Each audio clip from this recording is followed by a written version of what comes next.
ہم وہی کہیں گے جو ہمارا دین ہم کو بتاتا ہے، عمل کرو تو تمہارا بھلا ہے۔ الحمدللہ رب العالمین والصلاة والسلام علی سید الانبیاء والمرسلین،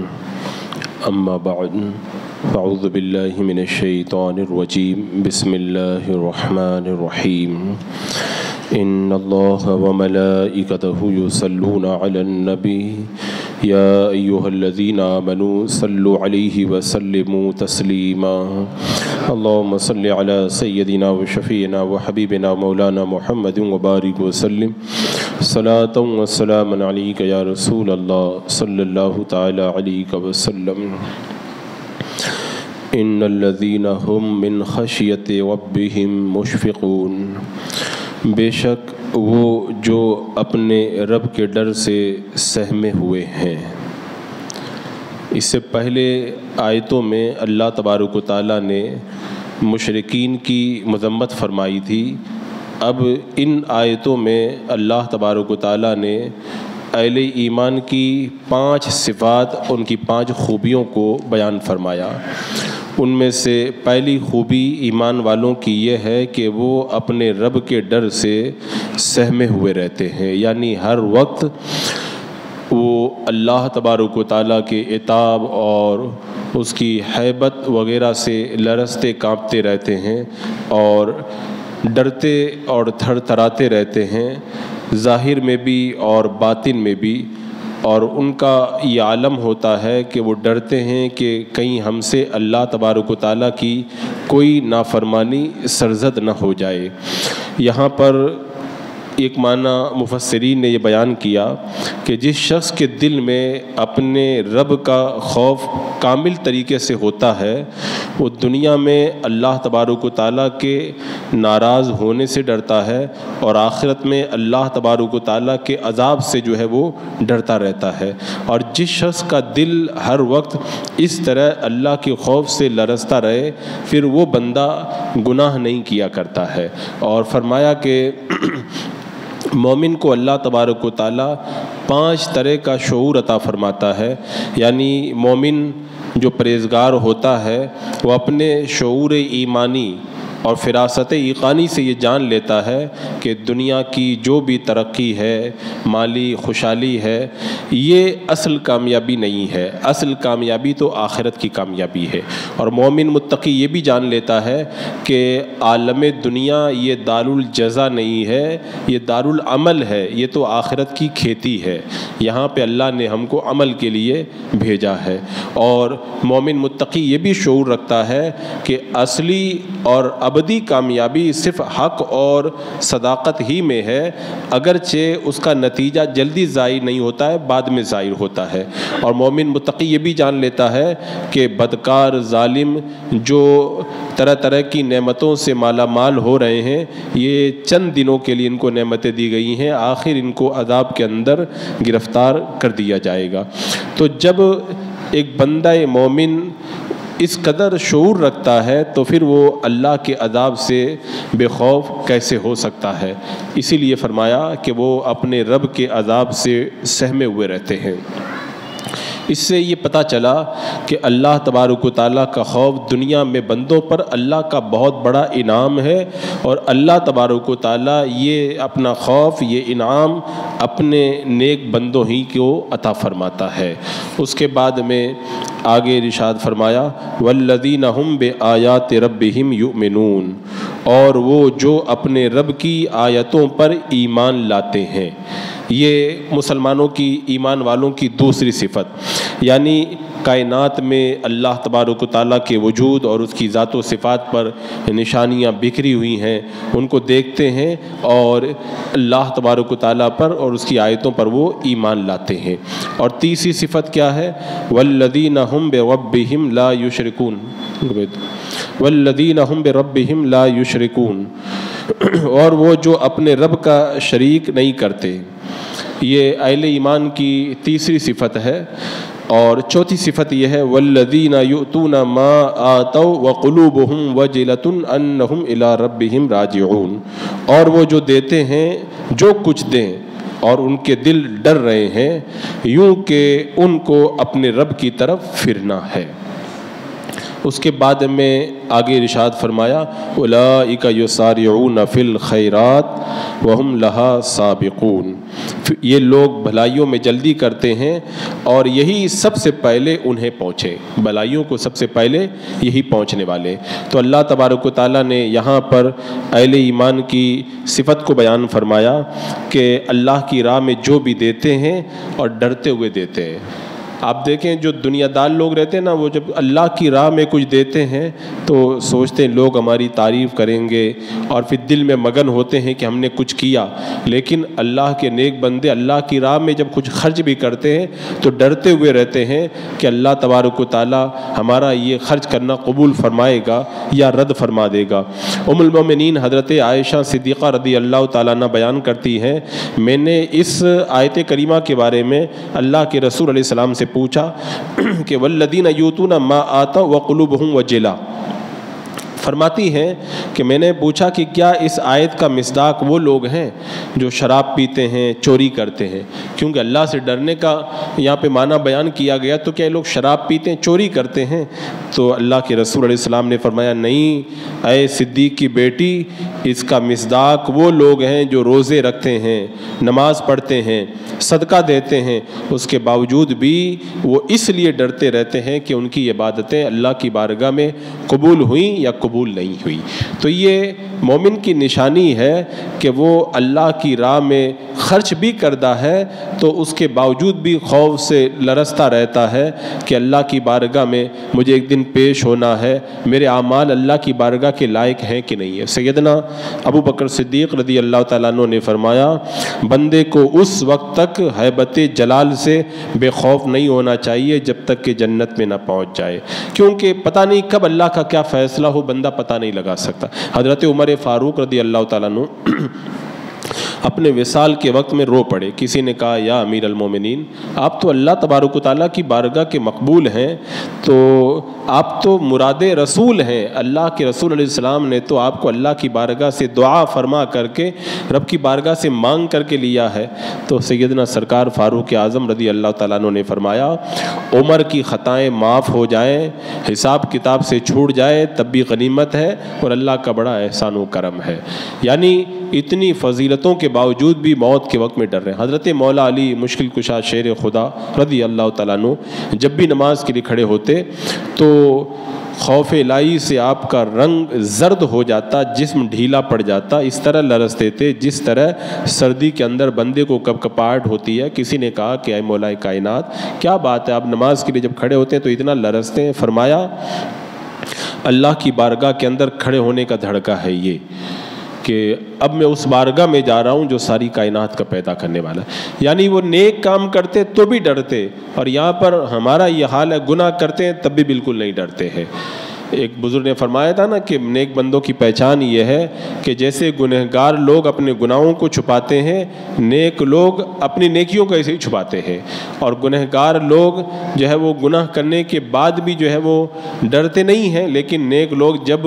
نیکی کر لیتے ہیں تب بھی شرماتے ہیں، سر جھکا کے بیٹھ جاتے ہیں کہ پتہ نہیں میرا یہ عمل کتنا اللہ کی بارگاہ کے لائق ہے کہ نہیں، شرم آتی ہے ان کو چہرہ اٹھاتے ہوئے بھی۔ تو یہ اللہ والوں کی یہ ایک پہچان ہے جو اس آیت کریمہ کے اندر رب تبارک و تعالیٰ نے بیان فرمائی۔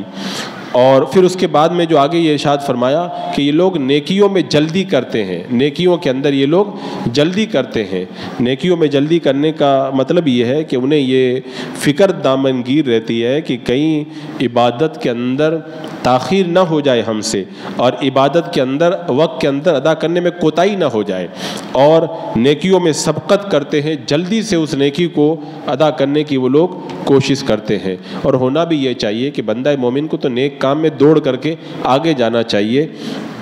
کیونکہ پتہ نہیں زندگی ابھی باقی ہے، اگلے لمحے میں زندگی باقی رہے کہ نہ رہے، پر اگر زندگی باقی رہ گئی تو پتہ نہیں جب اگلا وقت آئے گا تو میرے دل میں نیکی کرنے کا شوق رہے گا یا پھر نیکی کی محبت باقی نہ رہے گی۔ اور اگر نیکی کی محبت بھی باقی رہی، زندگی بھی باقی رہی، تو پتہ نہیں آنے والے وقت کے اندر میرے اندر اتنی طاقت ہوگی کہ نہیں ہوگی کہ میں نیک کام کر سکوں گا کہ نہیں کر سکوں گا، اور پھر اس کے بعد میں پتہ نہیں کیسے حالات پیدا ہو جائیں، حالات موافق ہوں گے کہ نہیں ہوں گے، کتنی رکاوٹیں ہیں۔ تو نیک لوگ یہ جو رہتے ہیں نا پرہیزگار، وہ جلدی کرتے ہیں نیکی کے اندر، تاخیر نہیں کرتے۔ سیدنا امام جعفر صادق رضی اللہ تعالیٰ عنہ آپ حمام میں جب تشریف لے گئے تو آپ کے دل میں خیال آیا کہ میں اپنا یہ جو قیمتی جبہ ہے یہ غریبوں میں صدقہ کر دوں گا۔ تو آپ نے حمام ہی سے آواز دی اپنے غلام کو، غلام نے کہا لبیک، تو آپ نے وہ جبہ اتار کر کے اس کو اندر سے پکڑا دیا کہ جاؤ غریبوں میں صدقہ کر دو۔ تو غلام کہنے لگا کہ حضور اتنی جلدی کیوں فرمائی، آرام سے غسل فرما لیتے، بعد میں لا کے دیتے، میں صدقہ کر دیتا۔ فرماتے ہیں میرے دل میں نیکی کا خیال آیا، پتہ نہیں میں نہا کر کے جب فارغ ہوتا تو کہیں ایسا نہ ہو کہ پھر میرے دل میں آتا کہ چلو رہنے دو، پھر کبھی اور کچھ اللہ کی راہ میں دے دیں گے۔ تو میں نے سوچا کہ اس سے پہلے کہ دل سے یہ خیال مٹ جائے، جلدی سے میں اللہ کی راہ میں صدقہ کر دوں۔ تو یہ نیک لوگوں کا طریقہ یہی ہوتا ہے کہ وہ نیکی کے اندر بڑی جلدی کرتے ہیں، تاخیر نہیں کرتے۔ اور ہم نے دیکھا ہے کہ جو کہتا ہے نا کہ کل کروں گا یا بعد میں کروں گا، تو پھر وہ کل اور بعد ہوتا نہیں ہے۔ اسی لیے فرمایا گیا نا کہ کل کرنے والے برباد ہو جاتے ہیں۔ کتنے لوگوں کو ہم نے دیکھا کہ میں کل سے نماز شروع کروں گا، تو ان کی کل کبھی نہیں ہو پاتی ہے۔ کتنے لوگ کہتے ہیں کہ میں سوچ رہا ہوں کہ اب اللہ کی راہ میں کچھ دینا شروع کر دوں، تو شروع کر دوں، ان کا شروع ہو ہی نہیں پاتا ہے۔ تو نیکی کے اندر تو بندے کو بڑی جلدی کرنا چاہیے، اور صحابہ کرام اتنی جلدی کرتے تھے۔ میرا آقا علیہ السلام نے غزوہ تبوک پہ مانگا نا، حضرت عمر فاروق آدھا مال لے کے آئے، تو حضرت سیدنا ابو بکر صدیق رضی اللہ تعالیٰ پورا مال ہی اٹھا کر کے بارگاہ مصطفیٰ جان رحمت صلی اللہ علیہ وسلم میں لے کر کے حاضر ہو گئے۔ تو نیک کے اندر یہ کیا کرتے ہیں، جلدی کرتے ہیں۔ اللہ تبارک و تعالیٰ نے فرمایا یہ 5ویں صفت ہے ان پرہیزگار مسلمانوں کی۔ اس کے بعد میں آگے ارشاد فرمایا